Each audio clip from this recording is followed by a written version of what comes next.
अस्सलाम वालेकुम व्यूअर्स, उम्मीद है आप खैरियत से होंगे। मेरे साथ आज मौजूद हैं रेहान बाकिर साहब। और रेहान बाकिर साहब से हम आज जानेंगे कि अफ्रीका के अंदर बिजनेस करने का जो है वो क्या तरीका है और कौन लोग उसके लिए एलिजिबल हैं और कितने कितने फंड्स रिक्वायर्ड है, और इसके अलावा बहुत सारे क्वेश्चंस और भी मेरे ज़हन में हैं जो इनसे पूछेंगे हम। सर, कैसे हैं आप? खैरियत से हैं? जी, अल्हम्दुलिल्लाह, बिल्कुल ठीक-ठाक। आप सुनाइए, अ, ठीक-ठाक है, खैरियत से हैं? अल्हम्दुलिल्लाह बिल्कुल ठीक ठाक। बस सर, आपसे यहीं से जो है वो आगाज़ करते हैं कि अफ्रीका में बिजनेस स्टार्ट करने का क्या प्रोसेस है? पाकिस्तानी वहाँ पे कैसे जाके बिजनेस कर सकते हैं? थोड़ा सा अफ्रीका का बैकग्राउंड भी बता दें जो लोग नए व्यूअर्स हैं उनके लिए। जी, जी। हमारे यहाँ आमतौर पर अफ्रीका से मुराद साउथ अफ्रीका कंट्री समझा जाता है हम्म। और ये लोग समझते हैं कि वहाँ हालात बहुत ख़राब हैं और वो जी। एक ही मुल्क को पूरा कॉन्टिनेंट समझते हैं। हालाँकि ये ऐसे ही। 54 कंट्रीज़ हैं, जी। 1.6 बिलियन यानी कि 1 अरब 60 करोड़ से ज़्यादा इसकी आबादी है, 54 कंट्रीज़ हैं। तो हम्म। इसके 5 पार्ट्स हैं, ईस्ट अफ्रीका है, सेंट्रल है, वेस्टर्न है, सदर्न है, नॉर्दर्न है। हम्म। तो ये 5 इसके पार्ट्स हुए। अब आ जाए बिज़नेस की तरफ।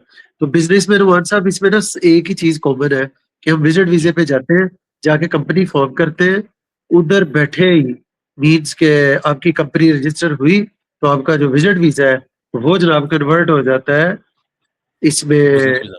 आपके बिज़नेस वीज़े में कन्वर्ट हो जाता है। आप अपनी फैमिली को बुलाएँ, दीगर लोगों को बुलाएँ, बस आपका काम शुरू।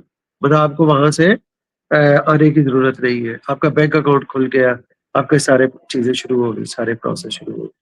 बिल्कुल ठीक है। और वहाँ पे कितनी इन्वेस्टमेंट में बिजनेस शुरू किया जा सकता है और क्या क्या ऑप्शंस मौजूद हैं? हाँ, नवाब साहब ये ना बड़ा मुश्किल क्वेश्चन है, इन्वेस्टमेंट वाला। हम्म। इसमें ना 2 चीज़ें वेरी करती हैं। जी। मसलन एक बंदा स्किल्ड है, वो कहता है जी हम्म। मैं सैलून चला सकता हूँ, मैं हम्म। हेयर ड्रेसर हूँ। तो उससे मतलब समझिए वो वहाँ पहुँच गया है, तो वो अगर छोटा-सा सेटअप करता है तो $5000 में भी मुमकिन है। यानी कि ऐसा बंदा जिसको स्किल उसके पास है, वो हम्म। गोया उसने गोश्त की दुकान खोल ली है। ये सारे काम अगर उसने छोटा-मोटा ये रिफ्रेशमेंट का करना है जिसमें कोई महँगी मशीनरी नहीं आ रही, जी। ठीक है? तो जहाँ कम्युनिटी ज़्यादा है, वहाँ कड़क चाय बनानी है, वहाँ भी अभी ये नया-नया कल्चर आ रहा है। तो हम्म। जो अफ्रीकन्स हैं, वो भी आहिस्ता-आहिस्ता कड़क पे लग रहे हैं, जिस तरह अरब लग गए। तो अगर तो आपके पास इस टाइप की कोई स्किल है कि जिसमें आप सिंगल शॉप में खुद काम कर लेंगे, तो हम्म। फिर तो लेस देन 10,000 सारा कुछ हो जाता है। ये भी मैंने ठीक है। एहतियातन बताए हैं। बहुत हम्म। सूरतों में ये होता है कि आपके पैसे इतने कम लगते हैं कि आपको लाहौर, इस्लामाबाद महँगा लगता है और अफ्रीका सस्ता लगता है। बिल्कुल अगर सही। ये सूरत-ए-हाल नहीं है, तो हम्म। फिर आपका जो भी बजट बनेगा, वो $10,000 से ऊपर-ऊपर बनेगा। मतलब वो जी। कहीं 40 लगेंगे कुछ कामों में, कुछ में 50 लाख, कुछ में करोड़, कुछ में 3 करोड़, किसी में 10 करोड़। तो अगर हम्म। आपने माइनिंग करनी है, तो फिर आपको मिनिमम 5-6 करोड़ रुपए चाहिए अगर आपने सोना निकालना है, जवाहरात निकालने हैं, सही। राइट? तो बाकी ऑलमोस्ट इसको रफ सी एवरेज यही समझें कि जितनी को हमारी कॉस्ट काम की लाहौर में आती है, 19-20 के फ़र्क से यही कॉस्ट अफ्रीका में आती है। सही हो गया, ठीक हो गया। और वहाँ पे किन कंट्रीज़ को आप प्रेफ़र करेंगे? जैसे आपने बताया कि बहुत सारी कंट्रीज़ हैं अफ्रीका में, तो किन कंट्रीज़ में पाकिस्तानियों को टारगेट करना चाहिए बिज़नेस के लिए? वो भी हमारे व्यूअर्स को गाइड कर दें काइंडली। हुँ। नुमान साहब इसमें फिर 2 तरह के लोग हैं। जी। एक ऐसे लोग के जो शहर में रहते हैं, वो कभी गाँव हुँ। में नहीं गए और उनको शहरी ज़िंदगी पसंद है और वो ऐसी जगहों पे सेटल होना चाहते हैं कि हुँ। जो कैपिटल्स हों। तो फिर हुँ। ऐसे लोगों के लिए रवांडा बेस्ट ऑप्शन है, मराकेश बहुत अच्छी जगह है, तंज़ानिया का दारुस्सलाम बहुत अच्छा है, ज़ंज़ीबार बहुत अच्छा है। ये वो सही। जगह है युगांडा में सिर्फ़ कैपिटल जो है वो डेवलप्ड है, रवांडा तो पूरे का पूरा ही डेवलप्ड है। तो हुँ। ये वाले कंट्रीज़ जिन लोगों को सिटी लाइफ़ पसंद है और वो गाँव में हार्ड एंड टफ लाइफ़ के आदी नहीं है, उनके लिए ये जो जगह है ना, ये बेस्ट है। ठीक है। अगर एक बंदा वो कहता है जी मुझे आप गाँव में छोड़ दें, मुझे कस्बे में छोड़ दें, छोटे शहर में छोड़ दें, तो मैं हुँ। छोटे-मोटे चैलेंजेज़ मुझे कोई इश्यू नहीं है। तो उसकी फिर इन्वेस्टमेंट आधी रह जाए, बीच की इन्वेस्टमेंट वो आधी भी करे, तो उसका काम चल जाएगा। आप ऐसे ही समझें कि लाहौर में अगर किसी शॉप का रेंट रफली लाख रुपए है, थोड़ा हुँ, सा छोटे सिटी में 50,000, उससे भी नीचे 25 10-10 हजार तक भी चला जाता है। तो बिजनेस को फर्क पड़ता है, लेकिन पाकिस्तान की तरह नहीं पड़ता कि बहुत छोटी हुँ, जगह हो तो बिजनेस बिल्कुल नहीं है। तो इसलिए इसमें दो टाइप की कैटेगरीज है। तो हम बंदे का इंटरव्यू लेके, कम्युनिकेशन जी, करके, उससे बातचीत करके, जैसा कि अभी मुझे आपको एग्जाम्पलीफाई करना चाहिए। जी, अभी 5 दिन पहले एक जवान ने मुझसे, शख्स ही कह ले, अराउंड कोई 30 के लगभग उसकी एज है, तो वो कहते हैं हुँ, जी मैं गाँव का रहने वाला हूँ, मैंने फार्मेसी भी चलाई है, सीएनसी में ऑपरेटर हूँ और मेरा डिप्लोमा है, मैंने डिफरेंट एक्टिव काम कर रखे हैं। आप मुझे कस्बे में भी छोड़ दें, कोई इशू नहीं है, बस मुझे कम इन्वेस्टमेंट में काम करना है। तो हमने हुँ, उसके लिए मोरितानिया उसको प्रेफर किया है, या कहा है कि रवांडा में, फिर सिटी में ना करें, बजट कम है हुँ, तो आप छोटे सिटी में आ जाएं। सही। बिल्कुल ठीक है। व्यूअर्स को सर आपसे अगला सवाल पूछने से पहले व्यूअर्स को ये बताता चलूँ कि आपको स्क्रीन पे एक रेड कलर का बारकोड नज़र आ रहा है। ये बारकोड स्कैन करके आप रेहान बाक़िर साहब से 1 टू 1 सेशन बुक कर सकते हैं और अपनी प्रोफ़ाइल शेयर करके उनसे रहनुमाई ले सकते हैं कि आपके लिए कौन-सी ऑप्शन ज़्यादा सूटेबल है, जो आपको ज़्यादा फ़ायदा देगी। इसके साथ-साथ कमेंट्स में आप अभी क्वेश्चंस भी पूछ सकते हैं, जो लोग कमेंट्स में क्वेश्चन पूछेंगे, अभी कुछ सवालात के बाद हम आपके कमेंट्स भी ऐड करेंगे इंशाल्लाह और रेहान बाक़िर साहब के सामने रखेंगे। सर नेक्स्ट क्वेश्चन आप यही बता दीजिए कि इसमें ज़ाहिर है हर जगह पे जहाँ इतने फ़ायदे नज़र आ रहे हैं, जहाँ पे आसानी है, वहाँ पे मुश्किलें भी होती हैं। तो आपकी नज़र में क्या चैलेंजेज़ हैं जो पाकिस्तानियों को वहाँ जाके फ़ेस करने पड़ सकते हैं बिज़नेस करने के लिए? हाँ, नवाब साहब जहाँ भी दुनिया में रहे, कुछ ना कुछ चैलेंजेज़ होते हैं। बिल्कुल। एक कुछ जगहों पे लैंग्वेज का बैरियर आता है। हुँ, यानी कि जिन मुल्कों में इंग्लिश बोली जाती है, तो पाकिस्तानी वहाँ बहुत जल्दी सेटल हो जाते हैं। जी। मसलन ये त ईस्ट अफ्रीका के इन चारों मुल्कों में इंग्लिश बोली जाती है। कीनिया में, तंज़ानिया में, रवांडा में, युगांडा में, इथियोपियन को भी इंग्लिश आती है, एरिट्रियन को भी आती है। इथियोपिया हमने अपनी लिस्ट में शामिल नहीं किया, गो के दुनिया की फास्टेस्ट ग्रोइंग इकोनॉमी है। थोड़े वहाँ जी, पीस के इश्यूज़ हैं और इसलिए हमने उसको इस लिस्ट में नहीं शामिल किया। लेकिन आपके लिए ये बड़ी इंटरेस्टिंग बात होगी, 1997 में जब मुल्क की हालात खराब हुए थे, कराची के स्पेशली, तो बहुत जी, बड़ी बिज़नेसमैन जो थे उनकी तादाद इथियोपिया गई थी। आज उनकी दूसरी नस्ल वहाँ पे काम कर रही है। जो पॉलिसीज़ 1997 में थी, सेम पॉलिसीज़ है। तो बहरहाल ज़बरदस्त। हम वापस आते हैं, तो जिन कंट्रीज़ के अंदर इंग्लिश है लैंग्वेज, तो उनमें हुँ, प्रॉब्लम नहीं होता। एक लैंग्वेज बैरियर होता है। कुछ जगह ऐसी है कि वहाँ पे फूड का प्रॉब्लम होता है। फूड का हुँ, प्रॉब्लम ये है कि आपको कुकिंग अगर नहीं आती, आप किसी ऐसी सिटी में हैं कि वो खाने हुँ, बिल्कुल डिफरेंट खाते हैं, तो फिर जी, आपको सेकंड ये इश्यू हो सकता है, सही। राइट?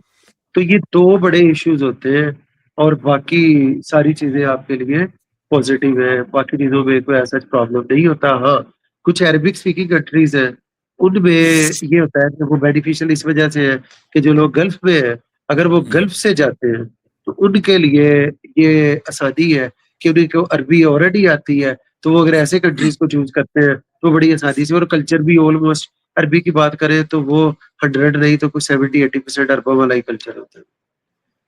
बिल्कुल सही हो गया सर। तो अगर पाकिस्तान में किसी के पास फ़र्ज़ करें 30 लाख से 50 लाख के दरमियान में बजट है, उनके लिए कौन-सी बिज़नेस ऑप्शंस आप उनको सजेस्ट करेंगे जो वहाँ पे जाके वो आसानी से कर सकते हैं और उनमें अच्छे पैसे भी कमा सकते हैं और फैमिली को भी सेटल कर सकते हैं? नुमान साहब, ये फ्रैंकली स्पीकिंग बहुत बड़ी इन्वेस्टमेंट नहीं है, लेकिन जी। स्टेप बाय स्टेप अगर बंदा मेहनती हो और हुँ, स्किल उसके हाथ में हो। अगर उसके हाथ में स्किल नहीं है तो फिर ये पैसे थोड़े हैं, बिल्कुल ठीक। राइट? हाँ, कुछ काम ऐसे हैं कि जिनके लिए लंबी-चौड़ी स्किल नहीं चाहिए। हुँ, मिसाल के तौर पे ये जो अफ्रीकन्स है ना, ये बहुत खेलते हैं। अगर आप हुँ, बिलियर्ड्स और स्नूकर क्लब बनाते हैं, तो आपको इसको इम्पोर्ट करना है और पैसे पकड़ने और रखने हैं, इसके अंदर कोई टेक्निकलिटी नहीं है। इसी तरह से शीशा चलता है वहाँ पे बहुत ज़्यादा, तो ये हुँ, शीशा बार में आधा काम आप कर लेंगे, तो आधे के हुँ, लिए एक आधा लोकल हायर कर लेंगे। तो ये भी बिल्कुल ठीक। रूफटॉप पे कोई बहुत लंबी-चौड़ी इन्वेस्टमेंट में नहीं है, जी। राइट? मीट हुँ, शॉप इतनों में बन जाती है, सैलून हुँ, बन जाता है, छोटा रेस्टोरेंट बन सकता है, इसमें नॉट बिग फाइन डाइनिंग हुँ, नहीं, छोटा सिंपल सा सेटअप, रिफ्रेशमेंट सही। पॉइंट बन सकता है, पानी का सेटअप लग सकता है, पानी की बहुत ज़रूरत है। और हुँ, जिन कंट्रीज़ में क्रिश्चियंस रहते हैं, वहाँ गोश्त का सारा कारोबार मुसलमान करते हैं, उन्हीं के हाथ में है, तो अच्छी मीट शॉप्स नहीं है वहाँ पे, ठीक हुँ, है? तो इसमें बिल्डिंग मटेरियल में छोटा-सा सेटअप हो सकता है, कंस्ट्रक्शन बहुत हो रही है अफ्रीका में।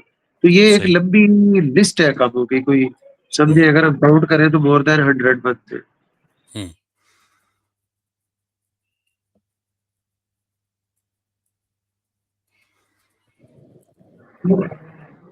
जी सर, आप कंटिन्यू रखें। जी, जी। तो यही मैं बता रहा था आपको कि इन कंट्रीज़ में अगर आपने लंबा-चौड़ा एक्सपीरियंस नहीं है बिज़नेस का, हुँ, तो फिर आपने ऐसी चीज़ें चुननी है कि जिनमें कम एक्सपीरियंस चाहिए और फिर थोड़ी इन्वेस्टमेंट बढ़ानी है। लेकिन डरने जी। वाली कोई बात नहीं है, रवांडा में फैमिली गई है, वो जनाब हुँ, गोडे-गोडे खुश हैं, उनसे बात होती है। वो हुँ, कहते हैं जी हम इतने रिलैक्स पाकिस्तान में नहीं थे, मतलब हुँ, जितने यहाँ पे हैं, रात को भी घूम रहे हैं, दिन में भी। वो कहते हैं चीज़ें बड़ी सस्ती हैं। तो मैंने अभी वो लोकेशन देख रहे थे, तो वो कहते हुँ, हैं 6 लड़के काम पे रख लेंगे। तो मैं उन्हें कह रहा था 6 लड़कों की सैलरी आप कहाँ से देंगे? वो जी, कहते हैं जी 12 घंटे पे 12 घंटे काम के लिए पाकिस्तानी ₹12,000 में हज़ारों नौजवान लाइन में खड़े हैं, जितने मर्ज़ी ले सही, लें। तो वो बिल्कुल कहता है सही। ये अगर हाँ, जो कोई स्पेशलिस्ट है, शेफ़ है, ऑफ़ कोर्स उनकी ज़्यादा है। तो जी, जो जी। ये लेबर टाइप है, तो वो कहते हैं जी ये मैंने 4 50,000 में रखने हैं कि जो हुँ, टिका के काम करते हैं। वो हुँ, जनाब मैं हैरान मतलब ये बहुत नुआंसा बहुत थोड़ी कॉस्ट है, कि जी, बिल्कुल। आपने एक वक़्त का खाना देना है, जी, ₹12,000 देने हैं और आपको पता है जी, कि जो अफ्रीकन्स हैं ये बहुत ताकतवर होते हैं और जी, कम से कम हमारी निस्बत इससे ज़्यादा देने-दारा तंग नहीं करते। बॉस, बॉस, बॉस बिल्कुल सही, करते हैं। बिल्कुल सही। तो अगर यही अब बजट किसी का ज़्यादा हो, फ़र्ज़ करें वो 1 करोड़ की रेंज में चले जाते हैं, तो उसकी भी थोड़ी-सी ऑप्शंस बता दें, फिर हम नेक्स्ट क्वेश्चन पे मूव कर देते हैं। नुमान साहब अगर 1 करोड़ रुपया हो, तो फिर ये ग्रोसरी का काम बहुत अच्छा है, सही है। राइट? हुँ, बाइक्स की डिलीवरी की आप कंपनी बना सकते हैं, करोड़ रुपए हुँ, में रीज़नेबल बाइक्स आ जाती हैं। सही बिल्डिंग है। मटेरियल का बहुत अच्छा काम हो सकता है। हुँ, बिल्डिंग मटेरियल के साथ हार्डवेयर का बहुत अच्छा काम हो सकता है। एक मुल्क है लाइबेरिया, हुँ, लाइबेरिया अननोन है, इतना ज़्यादा नहीं है, उसमें कुछ जी, 4-5 तो पाकिस्तानी है अभी, तो वो 99% उस बिल्डिंग उस मार्केट में बिल्डिंग जो मटेरियल है, उसमें होल्ड ही पाकिस्तानी होता है। सही। राइट? तो इसमें आप अगर आप थोड़ा रियल एस्टेट में कर सकते हैं, तो बहुत हुँ, बड़ा प्रोजेक्ट तो नहीं, छोटा-सा एक 1 सीआर में कुछ ना कुछ शुरू किया जा सकता है। हाँ, जिन कंट्रीज़ में टूरिज़्म ज़्यादा है, अगर आप वहाँ पे हॉस्टल्स बना लेते हैं या होटल बना के hotel not for foods, hotel जो रेज़िडेंट्स के लिए है, वो आप कर जी। लेते हैं, तो ये भी बहुत अच्छा काम है। बिल्कुल सही। अब हमारे व्यूअर्स को आप ये भी गाइड कर दीजिए कि बहुत से लोग ऐसे होते हैं जो वहाँ पे जाके एज़ सच अपना बिज़नेस नहीं करना चाहते, उनके पास पैसे होते हैं। वो चाहते हैं कि हमारा सेकंड पासपोर्ट बन जाए और कोई बिज़नेस अपॉर्च्युनिटी हो तो हम इन्वेस्ट भी कर लेंगे। तो अफ्रीका हाँ। इस पर्पज़ के लिए भी यूज़ किया जा सकता है? हाँ, बिल्कुल किया जा सकता है। ऐसे लोग जिन्होंने अमेरिका, कनाडा जाना है लेकिन यहाँ पे वो डॉक्यूमेंटेशन में और इन कामों में बड़े इश्यूज़ हैं, टैक्स देने हैं, जी, एफडीआर के प्रॉब्लम्स हैं। तो जी। अगर वहाँ पे कंपनी फ़ॉर्म्ड है, एक बिज़नेस हुँ, बस चल रहा है और अकाउंट चल रहा है साथ प्रॉपरली, तो हुँ, आप 1 साल के बाद जहाँ चाहे मूव हो सकते हैं ऑप्शन नंबर 1 और अगर आप अफ़ोर्ड करते हैं, तो हुँ, बाद जगहों पे आप पासपोर्ट बाय भी कर सकते हैं, जैसे साओ टोमे का 90,000 का 1,15,20,000 डॉलर में पूरी की पूरी फैमिली का पासपोर्ट मिल जाता है। 70-75 जो है, उसके ऊपर कंट्री जो है वो वीज़ा फ्री है। तो अगर आपको ज़बरदस्त। बाई स्टे लेना है, तो फिर आपको हुँ, अमूमन 5 इयर्स तक स्टे करना पड़ता है। अक्सर हुँ, कंट्रीज़ 5 इयर्स के बाद आपको पासपोर्ट देंगे। सही। और ये जो $1,15,000 है, $1,20,000 ये कोई बहुत बड़ी रकम नहीं है। इतने में तो यहाँ पे हमारे हाँ, 7-8 मरले हाँ। वाला घर आता है पाकिस्तान में। बिल्कुल है, बिल्कुल है, ठीक है।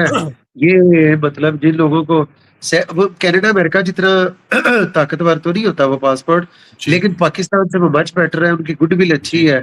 तो जी, उनके पासपोर्ट पे आप वीज़ा अप्लाई करते हैं, तो अब मैं कहना नहीं चाहता अपने मुल्क के खिलाफ या कोई बात समझ जी। आए, सबको पता है मैं क्या कहना चाहता हूँ। तो उनके तो वीज़ा का पासपोर्ट आमतौर पर रैंकिंग तो सबको रिजेक्ट पता नहीं ही है होते। हमारी अब कहाँ पहुँची हुई है, तो हाँ जी। ऑब्वियसली उससे बड़ा फ़र्क पड़ता है।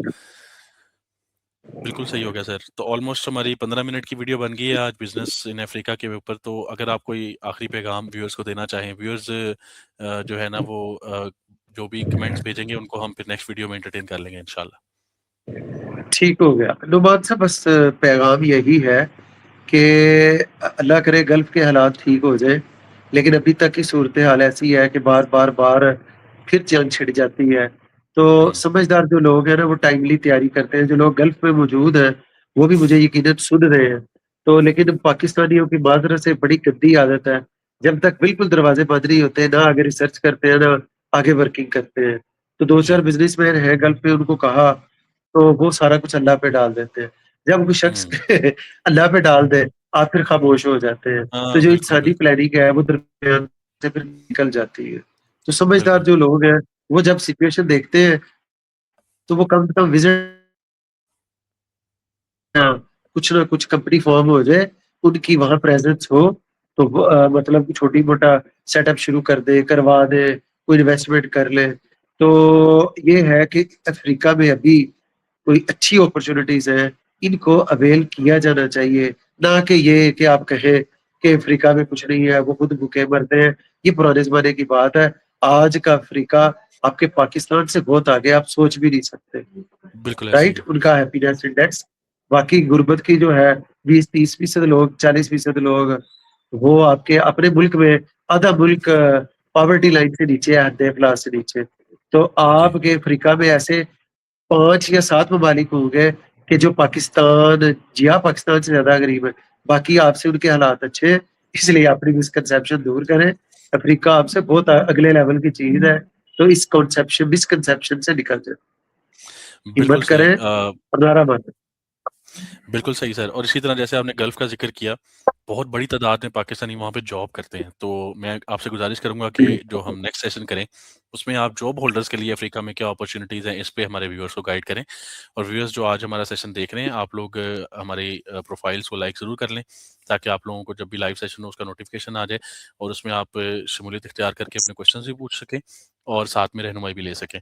सर आज के लिए वक़्त देने के लिए बहुत शुक्रिया। इंशाल्लाह दोबारा आपको ज़हमत देंगे और अफ्रीका में जॉब्स के हवाले से नेक्स्ट सेशन में डिस्कशन करेंगे। ठीक है। थैंक यू वेरी मच जी। अल्लाह हाफ़िज़।